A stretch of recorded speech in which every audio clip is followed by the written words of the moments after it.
Donc, nous continuons dans la prédication expositoire sur 2 Timothée, chapitre 1, versets 1 à 6. Le titre, c'est de raviver la flamme. Il n'y a pas de souci. Donc, dans la deuxième lettre de Timothée, c'est la dernière lettre que Paul il écrit à Timothée. Et c'est sa dernière lettre, parce qu'il sait que son temps de partir à Paul arrive. Il est enfermé pour la deuxième fois à Rome. Ça se passe entre l'an 64 et 67. Et les conditions d'emprisonnement de Paul sont beaucoup plus difficiles qu'auparavant. Nous parlons souvent de disciples, que Paul a pour disciple Timothée. Mais d'où est-ce que ça vient, ce mot de disciple? Est-ce que c'est Jésus qui a lancé ça avec les 12 disciples? Est-ce que ça vient que du Nouveau Testament? Est-ce que ça vient de l'Ancien Testament? Mais en fait, si on lit les Écritures, on voit que le discipulat a commencé déjà dans l'Ancien Testament. On le voit avec Moïse, qui a donné à Josué le peuple d'Israël pour les faire arriver à la terre promise. Josué a passé énormément de temps avec Moïse pour que Moïse il ait la confiance nécessaire pour confier une telle tâche à Josué. Et le discipulat, c'est quand on passe du temps ensemble, c'est quand nous vivons ensemble. C'est pas seulement accomplir des tâches, c'est vivre ensemble, se connaître à un niveau très profond. Mais il y a d'autres exemples. Il y a Élie avec Élisée aussi. Quand Élie devait partir, Élie demande à Élisée, c'est quoi ton souhait? Et Élisée lui a répondu, je veux une double portion de l'esprit que tu as. Et le Seigneur était d'accord avec cela et il a accordé ça à Élisée. Donc le discipulat, c'est quelque chose qui tient vraiment à cœur à Dieu. Dieu a créé Adam et Ève pour être en relation avec eux. Il ne nous a pas voulu seuls, il veut qu'on ait des relations les uns avec les autres.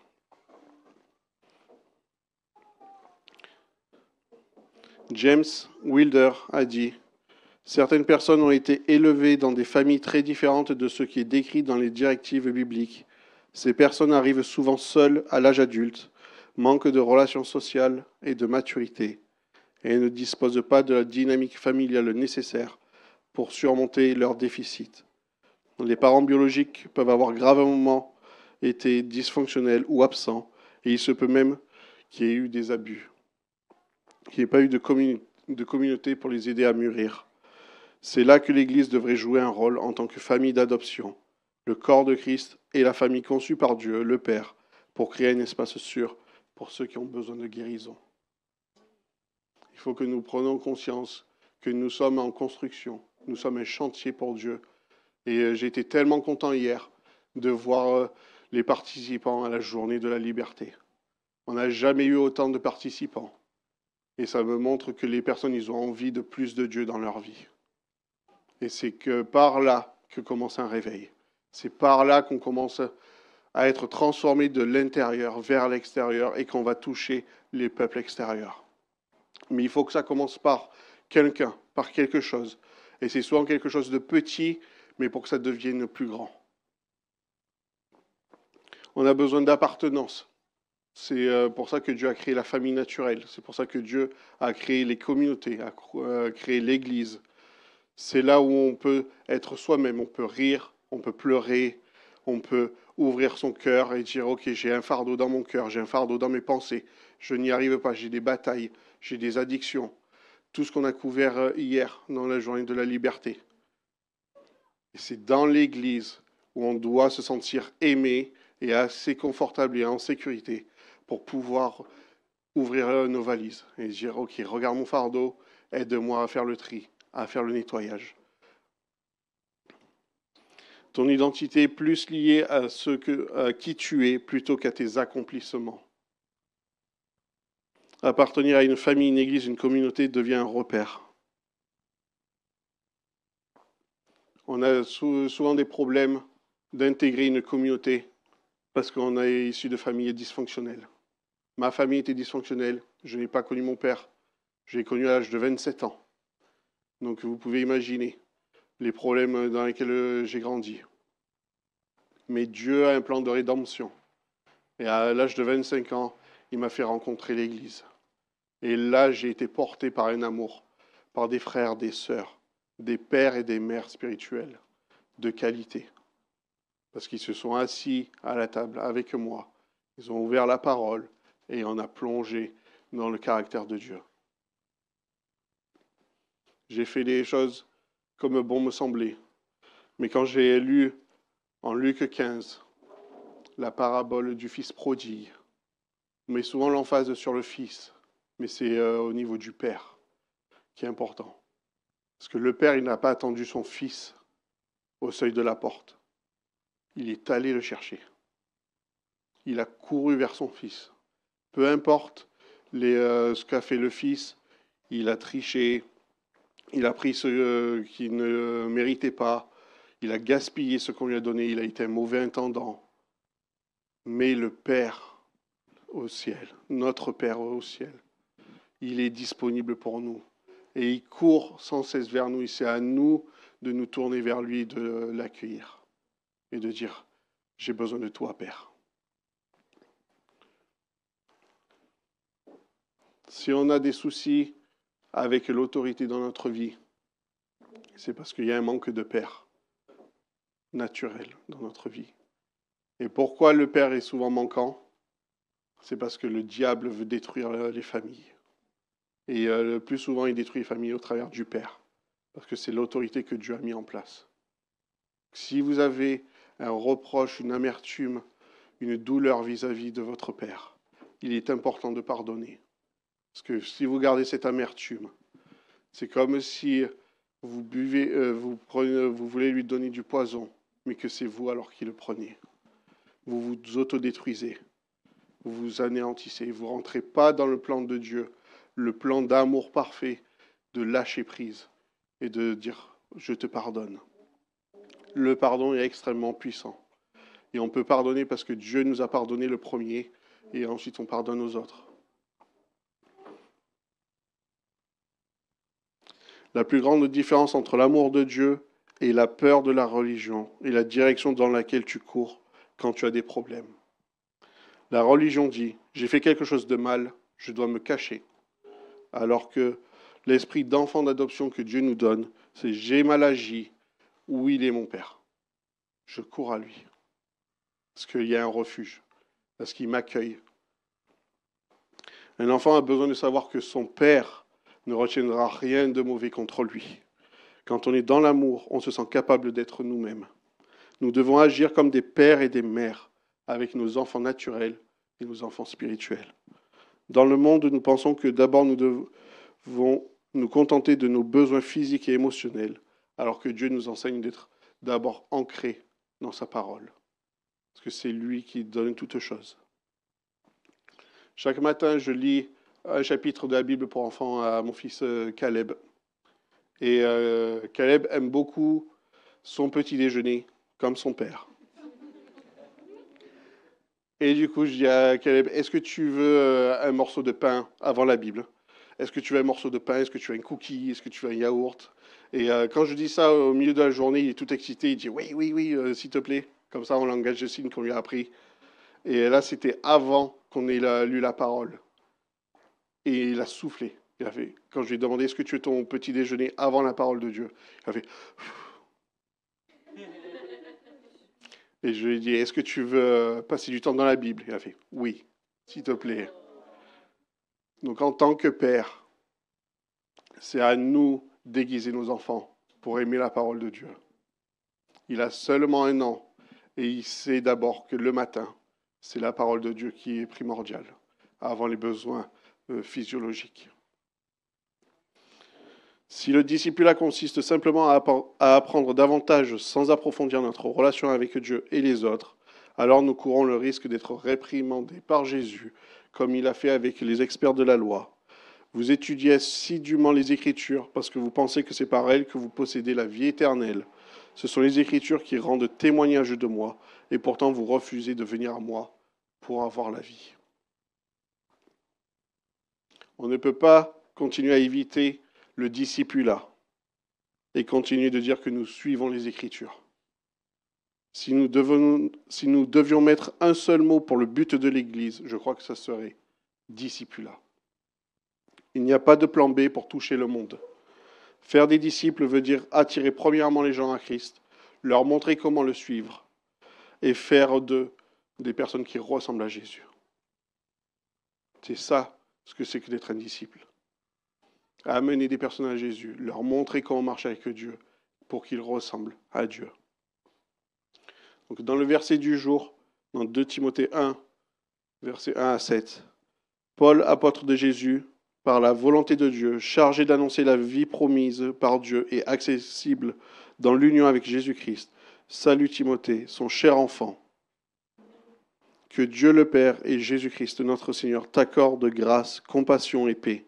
Je suis reconnaissant envers Dieu que je sers avec une conscience pure, à l'exemple de mes ancêtres.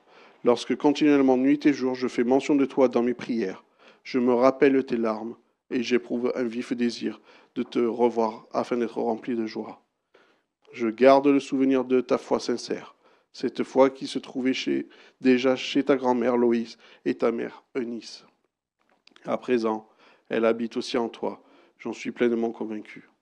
C'est pourquoi je te le rappelle, ravive le don que Dieu t'a fait dans sa grâce lorsque je t'ai imposé les mains. Dieu a donné un esprit qui, loin de faire de nous des lâches, nous rend forts, aimants et réfléchis. Dieu nous a donné un don, à nous de l'utiliser, d'être un bon intendant. Et peut-être que vous ne savez pas c'est quoi votre don, mais commencez à servir et vous allez voir c'est quoi vos capacités que Dieu a mis en vous. Ça commence par des petites choses et Dieu révèle. Il faut faire des actes de foi. Se dire, ok, il y a observé, il y a un besoin à tel niveau, je vais essayer. J'ai peut-être pas toutes les capacités, mais j'ai assez de foi en mon Dieu pour qu'il me donne les capacités pour accomplir ce besoin. Tu as un don, tu dois l'utiliser. Tu as un don, alors à toi de l'alimenter. Parce que si on n'est pas un bon intendant du don, à force, le don va s'affaiblir. C'est comme un muscle. Si on ne l'utilise pas, il s'atrophie. Ça ne veut pas dire que Dieu va nous retirer ce qu'il nous a donné. Ça veut dire qu'on n'a pas été un bon intendant. Et Dieu ne veut pas que l'on gaspille ce qu'il nous a donné. Il faut qu'on arrête d'être des spectateurs et des participants. Qu'on devienne des participants. Si tu dis que tu fais partie de l'Église, tu as quelque chose à partager, quelque chose à donner, quelque chose à encourager. Fais quelque chose, parle, ouvre ta bouche pour édifier les personnes qui sont là dans l'Église. En Éphésiens 2, verset 10, « Ce que nous sommes, nous le devons à Dieu, car par notre union avec Jésus-Christ, Dieu nous a créés pour une vie riche d'œuvres bonnes qu'il a préparées à l'avance afin que nous les accomplissions. » Ça, c'est la promesse de notre Seigneur. Il sait tout en avance. Il a des riches œuvres bonnes pour nous à accomplir. Il nous promet ça. C'est par lui que nous pouvons accomplir des choses. Si je commence à dire, c'est par moi, j'ai accompli ça, il y a de la fierté et c'est dangereux. Mais si on dit, je n'ai pas les moyens, je ne sais pas comment faire, je n'ai pas les capacités, mais j'ai confiance en mon Dieu. Là, il y a la puissance du Saint-Esprit qui vient et Dieu agit au travers de nous. Dieu sait à quel moment on va soumettre notre vie à lui.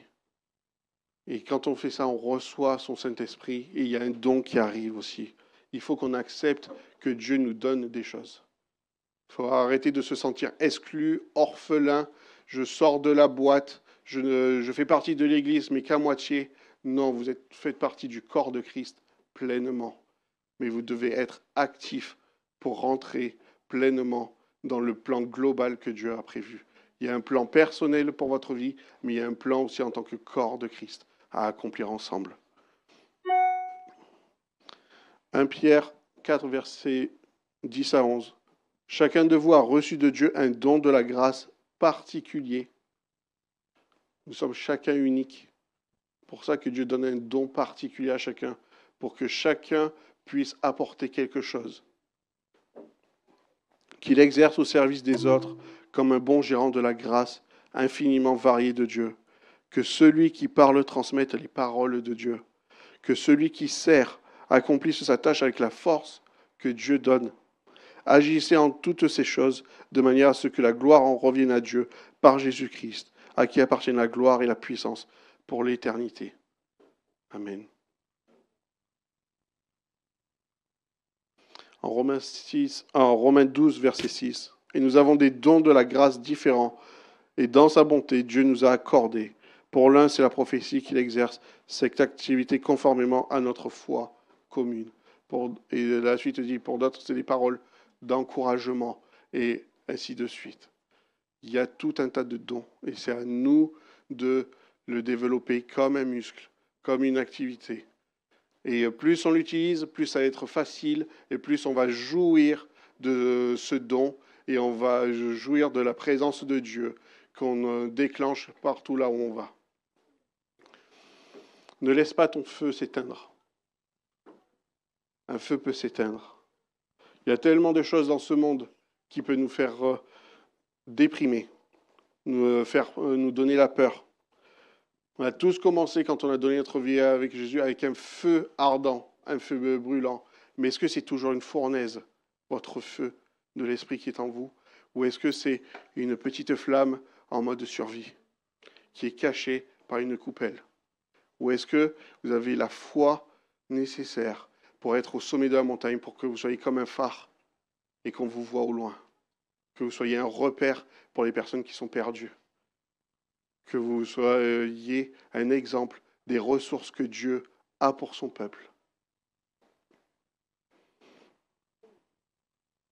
Peut-être que c'est la monotonie, la lassitude de la vie, où on est rentré dans une routine et on se dit, bon, j'aime le Seigneur, mais je n'ai pas besoin de pratiquer mon don, je n'ai pas besoin de participer à quoi que ce soit, je viens au culte du dimanche et ça suffit. Peut-être c'est parce qu'il y a eu des accidents dans la vie, professionnelle, dans la santé, la perte des parents, c'est compliqué, la perte d'un enfant, c'est compliqué. On a tout un tas de raisons d'avoir peur, d'être découragé. Mais Dieu, il a tout accompli à la croix. Dieu, il ne laisse rien au hasard. Et si on a ces épreuves, c'est parce que Dieu, il veut nous apprendre quelque chose. C'est parce qu'il veut forger notre caractère et que notre foi soit basée sur lui, pas sur nos circonstances. Il ne veut pas qu'on soit des enfants timides. Il ne nous a pas donné un esprit de timidité. Il nous a donné un esprit de force, un esprit de vie. Et c'est par lui que nous vivons. On parle souvent de la grâce de ce que Dieu donne. Est-ce qu'on se rend compte que notre cœur bat automatiquement sans qu'on y pense? Que nos poumons se remplissent d'air, d'oxygène et qu'on recrache le déchet, le dioxyde de carbone? C'est merveilleux le Dieu que nous avons. On n'est pas obligé d'avoir une machine créée par l'homme pour vivre. C'est Dieu qui nous donne le souffle à chaque instant. Est-ce qu'on lui rend gloire pour ça chaque jour? Est-ce que quand on se lève le matin, on fait « Seigneur, merci, je me suis réveillé dans le monde parce que tu as un plan pour moi. Tu as un plan que tu veux que je mette en place pour toi. Parce que ce n'est plus moi qui vis, c'est Christ qui vit en moi. Il faut qu'on se retire et qu'on laisse la place au Seigneur. Que si on se met toujours en avant, on bloque le Seigneur. Et le Seigneur est tellement aimant qu'il ne va jamais nous bousculer. Il va dire, ok, je te donne ce que tu es prêt à recevoir. Mais si tu tiens ta main fermée, le Seigneur va te déposer des miettes. Mais si tu tiens ta main ouverte, là, le Seigneur va te donner beaucoup. Celui qui est fidèle avec peu sera fidèle avec grand. Pour ça qu'on commence avec petit, une petite flamme qui devient un brasier. Il faut que ça devienne un incendie, un brasier qui brûle fort.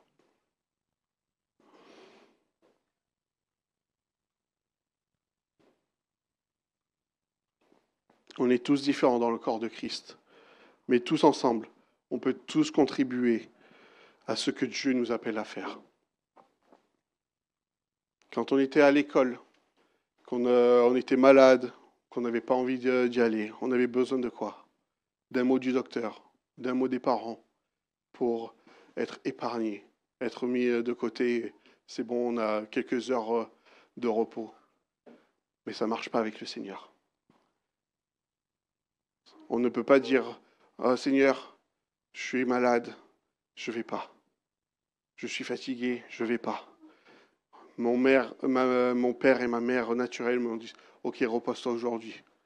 Non, le plan de Dieu, il est là maintenant et il continue à jamais. Il ne faut pas qu'on ait peur. Parce que si on a de la peur, il y a un manque d'amour.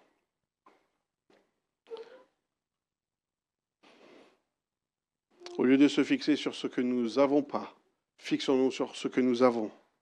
Et je décide de faire chaque jour confiance au Seigneur que ça va être une belle journée, que ça va être une journée remplie de son amour, remplie de son œuvre, dans ma vie, au travers de moi. Lorsqu'il y avait dernièrement, au printemps dernier, l'équipe de Jacksonville qui est venue, j'étais content de voir qu'il y avait des personnes de l'Église qui se sont levées pour aider à servir. On a reçu la plus grosse équipe jamais auparavant. Ils étaient plus de 23 Américains. Mais il y a des personnes qui ont pris des vacances pour aider. Il y avait Meva, Josué, Jonathan, Jordan était là. Et d'autres qui sont intervenus juste sur quelques jours ou quelques heures. Et j'étais tellement reconnaissant au Seigneur que la moisson est grande. Il y a peu d'ouvriers, mais il y a des ouvriers qui se sont levés pour accomplir le plan de Dieu. Jonathan, par exemple, c'était sa première fois d'aller dans les rues et d'annoncer l'évangile. Il était stressé, et c'est normal, parce qu'il savait qu'il n'avait pas les capacités. Il ne savait pas comment faire, comment annoncer l'évangile à quelqu'un qui est complètement inconnu à lui et qui ne connaît absolument pas Dieu. C'est un défi, c'est un challenge. Mais si on fait confiance, comme il a fait confiance à Dieu, il est arrivé, il a dit, ok, je ne sais pas comment faire, mais Raph, je suis là, je suis disponible. Montre-moi. Et il s'est éclaté pendant une semaine. Je suis allé à la friche Belle de Mai. Pour ceux qui ne connaissent pas Jonathan, il vient de Digne-les-Bains. C'est comme le paradis sur terre. C'est dans les Basses-Alpes, c'est magnifique, c'est beau, les gens sont sympas, c'est propre. Il a été parachuté ici pour ses études, il a réussi tout taguer, c'est le désordre, le chaos. Et la première fois qu'il est allé à l'évangélisation, je l'ai titillé un peu, je l'ai envoyé à la friche Belle de Mai. Je n'ai pas envoyé sur son campus universitaire, j'ai dit non, ça c'est trop familier pour toi. On va aller quelque chose de plus profond. Son père m'a dit, mais t'es sûr de ça, Raph? Tu prends mon fils à la friche Belle de Mai? J'ai dit, ouais, t'inquiète. Je connais la friche Belle de Mai, j'ai passé énormément de temps là-bas. Et on va y aller. Et il m'a surpris. Parce qu'il a tellement fait confiance au Seigneur. Il a partagé sa foi et combattu sa foi face aux musulmans. Il s'est assis pendant 45 minutes à discuter avec des musulmans. Chose qu'il n'avait jamais fait. Et une heure auparavant, il me dit, je ne sais pas comment faire, Raph. Je ne sais pas. Il était stressé comme une puce. Mais je vais venir, mais je ne sais pas. Mais il a la foi. Et Dieu a répondu présent. Il a l'amour de Dieu pour son prochain. Et Dieu a agi. Et il a fait ça sur toute la semaine. Il a des études folles de pharmacien. Mais il a mis ce temps à part. Parce qu'il aime le Seigneur de tout son cœur, de toute sa force et de tout son être. Et il veut être utilisé par Dieu.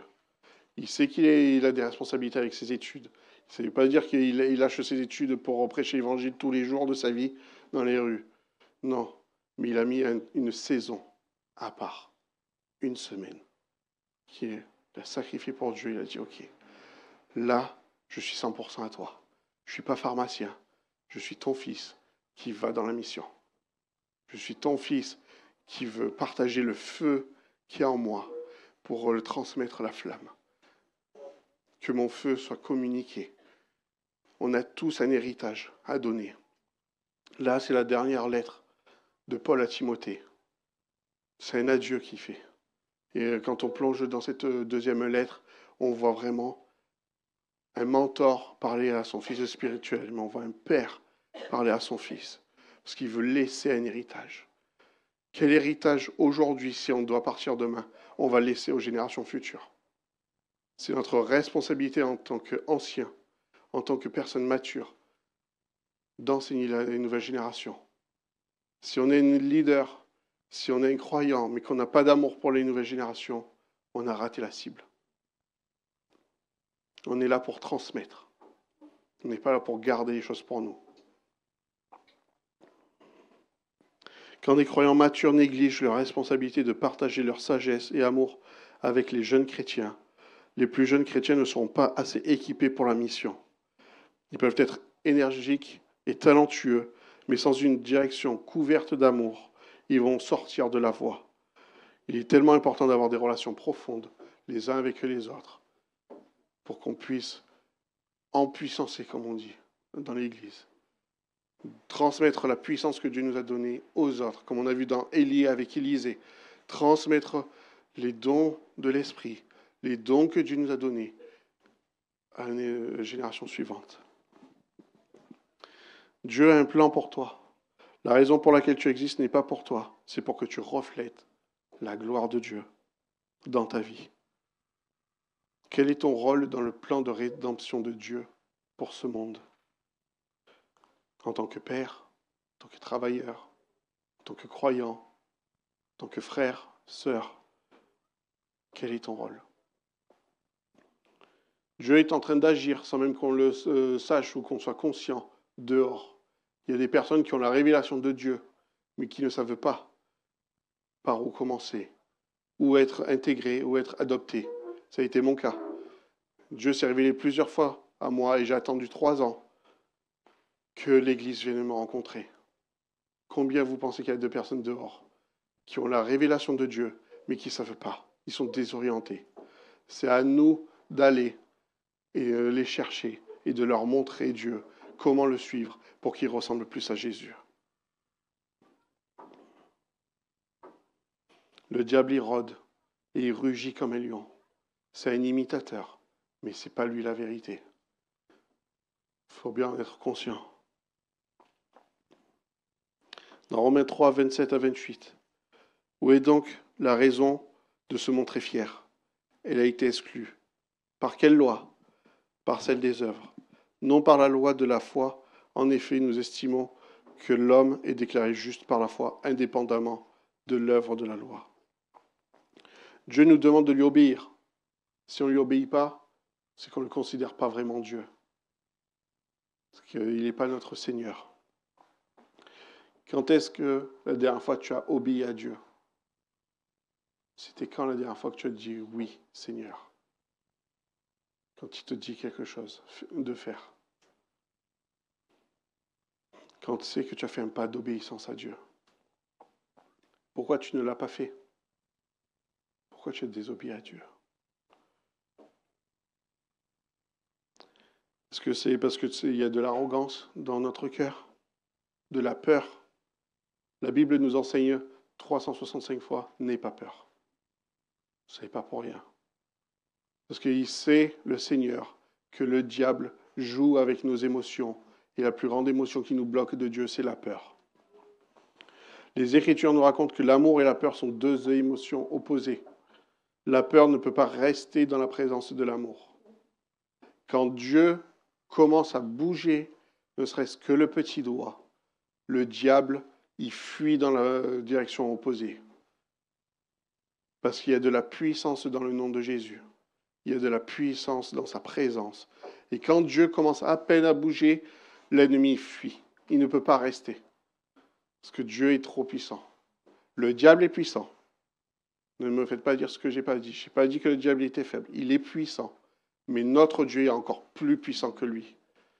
Et il a été vaincu. Et il restera vaincu.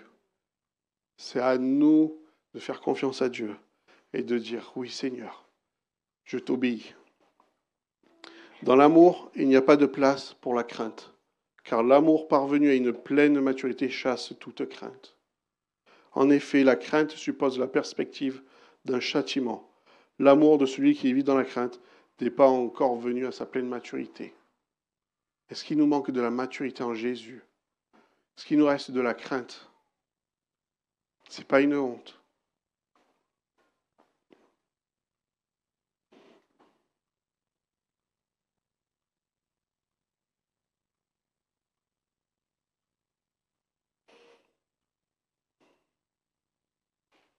Tu as tout ce dont tu as besoin pour accomplir le plan de Dieu, si tu lui fais confiance. En psaume 127, versets 3 à 5. Des fils, voilà le patrimoine que donne l'Éternel. Oui, des enfants sont une récompense. Ils sont pareils aux flèches dans la main d'un guerrier. Les fils de la jeunesse, heureux est l'homme dont le carquois en est plein. Soyez heureux d'avoir des enfants, naturels, spirituels.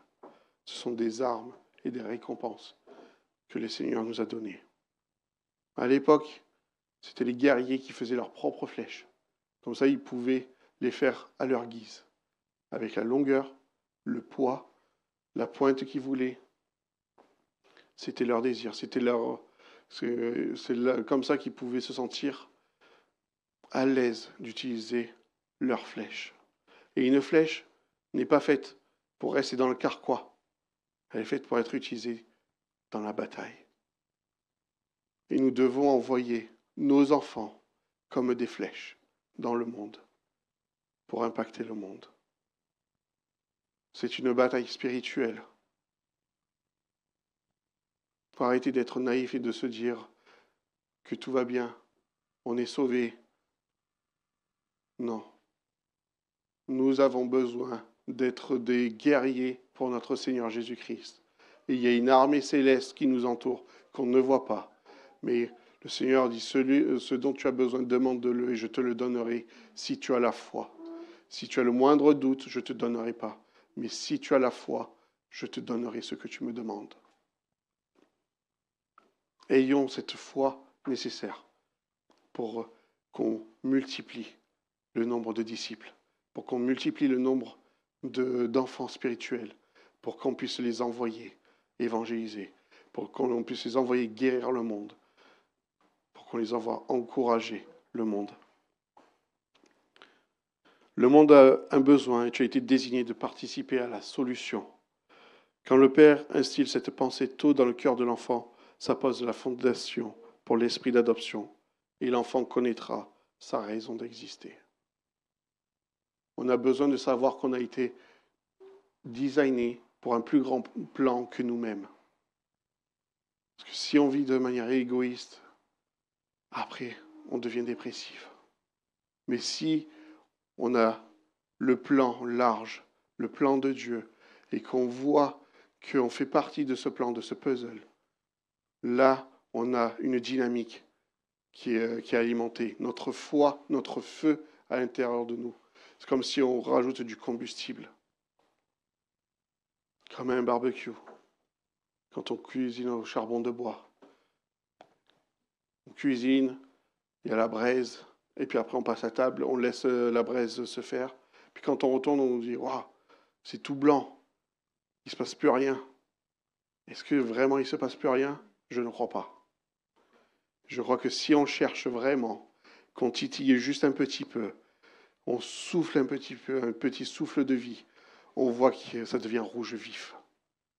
Et si on continue à souffler avec un bon momentum, là les flammes reprennent. Et c'est nous ça. Peu importe si on se sent découragé aujourd'hui, peu importe si on est accaparé par une saison difficile, demandez de l'aide aux uns et aux autres. Souffle dans ma vie, avec l'Esprit Saint. Souffle pour que je puisse redevenir un brasier. Souffle pour que je puisse être utilisé par Dieu et que le don qu'il m'a donné, je puisse le mettre en pratique, pour que je puisse obéir au plan de Dieu et participer à son œuvre. Alléluia. Merci pour les papas ici, ça fait des pères aujourd'hui. Merci à tous les pères, de près ou de loin. Merci à toutes les mères aussi, de près ou de loin. On a besoin de chacun et chacune de nous. Vous avez votre identité, vous avez vos dons, vos talents en avant. Marchons ensemble. Marchons pour le Seigneur. Faites connaître votre foi. Développez votre foi.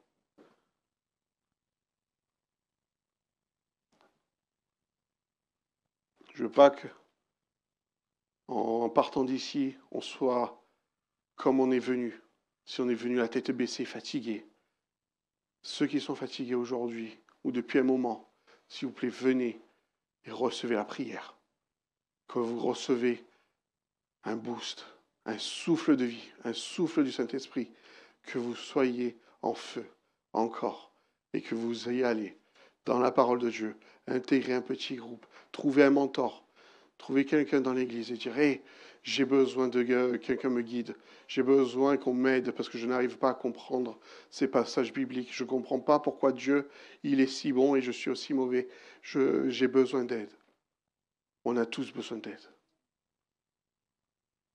Et c'est que quand on ouvre son cœur, avec un cœur humble, que l'on laisse le Seigneur pouvoir pénétrer et retirer ce qui ne vient pas de lui pour qu'il puisse planter des bonnes graines.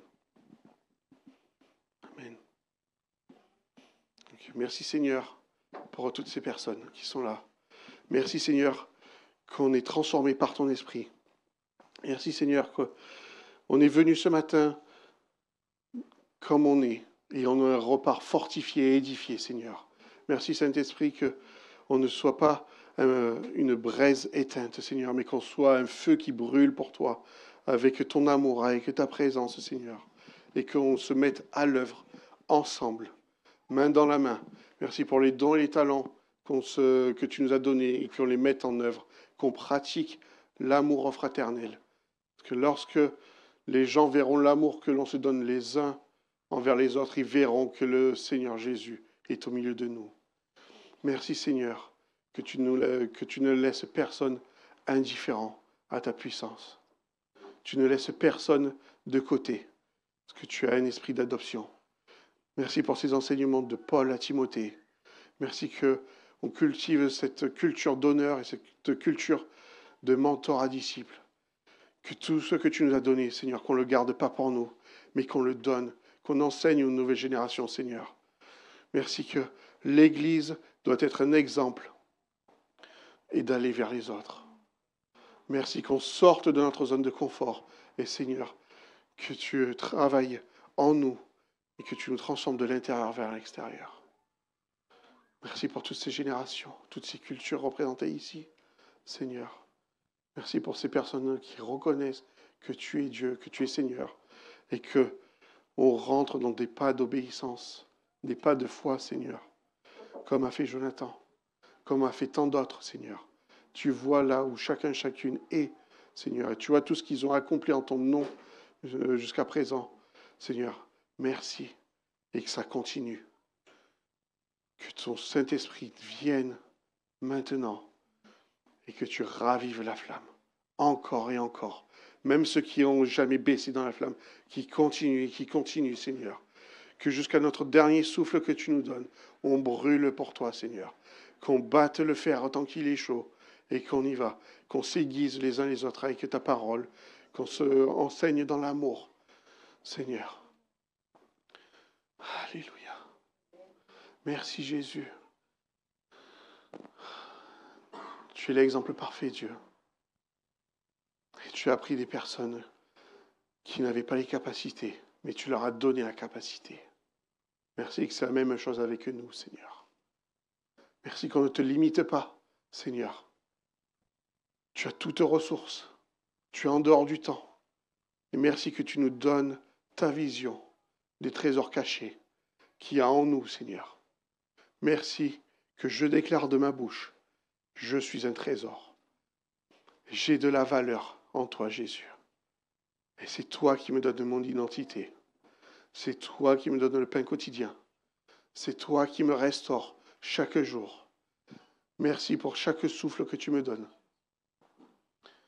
Que je vive pour toi, Seigneur, et que j'arrête de vivre pour moi.